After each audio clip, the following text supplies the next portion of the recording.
TDP నేత నారా లోకేష్ మళ్లీ ప్రజల్లోకి వస్తున్నారు. మొన్నటి వరకు యువగళం పాదయాత్ర చేపట్టిన లోకేష్ నేటి నుండి శంఖారావం పేరిట ఉత్తరాంధ్ర నుండి యాత్ర ప్రారంభించనున్నారు. యువగళంలో తాను వెళ్లని నియోజకవర్గాలపై దృష్టి పెట్టిన లోకేష్ ఆయా ప్రాంతాలపై స్పెషల్ ఫోకస్ పెట్టారు.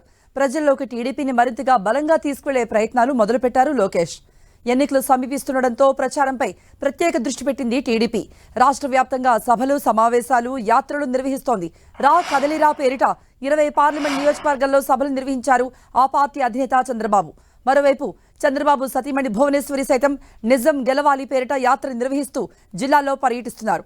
తాజాగా లోకేష్ శంఖారావం యాత్ర పేరిట రోజుకు 3 నియోజకవర్గాల్లో పర్యటించబోతున్నారు. యువగళం పేరిట గత ఏడాది జనవరిలో యాత్ర ప్రారంభించిన లోకేష్ డిసెంబర్ 18 వరకు రాష్ట్రంలో పలు జిల్లాల్లో పర్యటించారు. మొత్తం 400 రోజులు 4000 కిలోమీటర్ల మేర పాదయాత్ర చేయాలని భావించిన చంద్రబాబు అరెస్టు వంటి కారణాల వల్ల 226 రోజుల్లోనే యువగళం ముగించాల్సి వచ్చింది. ఈ యాత్ర ద్వారా 97 నియోజకవర్గాల్లో పర్యటించిన లోకేష్ ఇప్పుడు మిగిలిన 78 సెగ్మెంట్లపై దృష్టి సారించారు.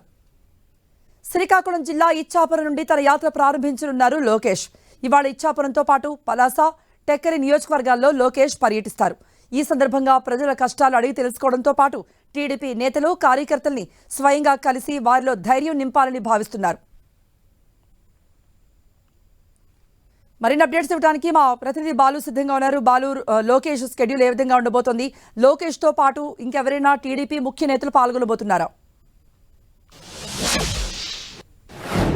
శ్రీకాకుళం జిల్లాలో ఈ రోజు నుంచి ప్రారంభమయ్యే లోకేష్ యొక్క శంఖారావం యాత్ర మరికొద్దిసేపట్లో ప్రారంభించనున్నారు. ఇచ్చాపురం నుంచి ఈ రోజు యాత్ర ప్రారంభించనున్నారు. మొత్తం ఉత్తరాంధ్రకు సంబంధించి 31 నియోజకవర్గాల్లో 10 రోజుల పాటు యాత్ర కొనసాగే విధంగా అయితే ప్లాన్ చేసింది టీడీపీకి సంబంధించినటువంటి ప్లానింగ్ విభాగం. దీనికి సంబంధించి ఈ రోజు శ్రీకాకుళం జిల్లాలో ఇచ్చాపురం, పలాస, టెక్కలి ప్రాంతాల నుంచి అయితే ఈ 3 ప్రాంతాల్లో బహిరంగ సభలు ఏర్పాటు చేశారు. దీనికి సంబంధించి అయితే పూర్తి ఏర్పాట్లు జరిపాయి. నిన్న రాత్రి సుమారు 11 గంటల సమయంలోనే ఇక్కడికి ఇచ్చాపురానికి చేరుకున్నారు.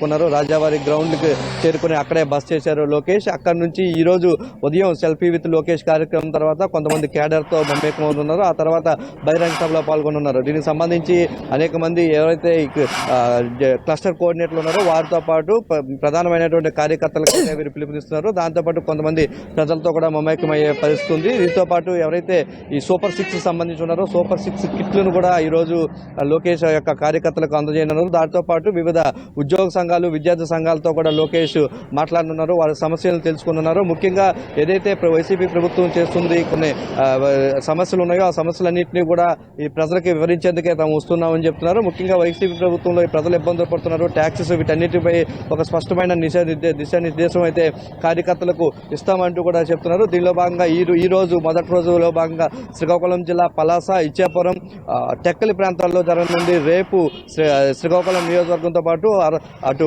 ఆంధ్రవలస నియోజకవర్గం, నర్సనపేటలో అయితే కార్యక్రమం జరుగుతుంది. ఎల్లుండి ఇక్కడ నుంచి పాతపట్నం నియోజకవర్గంతో పాటు శ్రీకాకుళం, ఇప్పుడు మన్యం జిల్లాలో ఉన్నటువంటి పాలకొండ నియోజకవర్గం, 15వ తేదీన అయితే రాజాంతో పాటు హెచ్ఎల్ నియోజకవర్గం, మొత్తం ఉమ్మడి శ్రీకాకుళం జిల్లాలో ఉన్న 10 నియోజకవర్గాల్లో అయితే కార్యక్రమం జరగనుంది. దీనికోసం అయితే పూర్తి ఏర్పాట్లు అయితే చేశారు.